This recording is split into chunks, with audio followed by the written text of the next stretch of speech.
ఈయన ఏం చేశాడు 5 స్కందాలు రాశాడు. ప్రథమ స్కందం, ద్వితీయ స్కందం, తృతీయ స్కందం, చతుర్థ స్కందం రాసిన తర్వాత 5 ఆశ్వాసం కొంత రాశారు. ఒక రెండు భాగాలు 2 ఆశ్వాసాలు రాశారు 5వ స్కందంలో.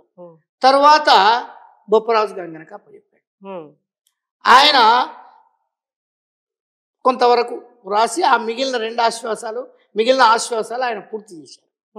పూర్తి చేసిన తర్వాత 6వ స్కందం దగ్గరికి వచ్చేసరికి ఇంకొక శిష్యుడికి అప్పచెప్పాడు. ఎల్చూరి సింగర ఆయనకు అప్పచెప్పారు. ఏర్చూరి అంటారు, ఏల్చూరి అంటారు. అట్లాగే మళ్ళీ 7వ స్కందం నుంచి పోతన మొదలుపెట్టారు. పోతన గారే 7, 8, 9, 10. 10లో 2 భాగాలు ఉంటాయి, పూర్వ భాగము, ఉత్తర భాగం. అది శ్రీకృష్ణుని యొక్క చరిత్ర కాబట్టి శ్రీకృష్ణ లీలలు, శ్రీకృష్ణుని బాల్యం అదంతా ఒకటి, ఆయన వివాహం ఇదంతా ఒకటి. అట్లా దాన్ని 2 భాగాలు చేశారు. చాలా గొప్పది. చాలా మంది రాక్షసులను సంహరించడము, పూతన సంహారము, ఇంకా శకటాసురుని సంహారము, ఇవన్నీ ఒక భాగంలో వస్తాయి. ఇతర విషయాలు ఒక భాగంలో, 2 భాగాలు, పూర్వ భాగము, ఉత్తర భాగం. ఆ 2 పోతన రచించారు. అంటే 10 అయిపోయినాయి. మళ్ళీ 11, 12 ఉన్నాయి. ఈ 11, 12 ఇంకొక మూడో శిష్యుడు ఉన్నాడు, వెలిగందల నారయ అని.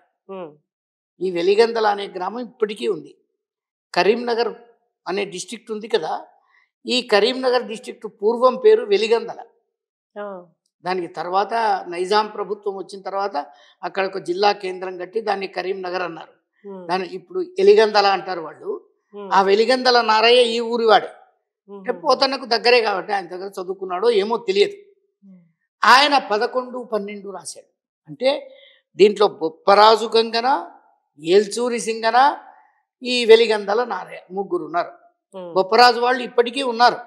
హుస్నాబాద్ ప్రాంతంలో బొప్పరాజు లక్ష్మీకాంతరావు గారు వాళ్ళంతా ఉన్నారు. ఇంకా అంటే ఈ తరం ఉంది ఇప్పటికీ కూడా. ఆయన శిష్య పరంపర అంతా ఉన్నారు, వాళ్ళ వంశాలు.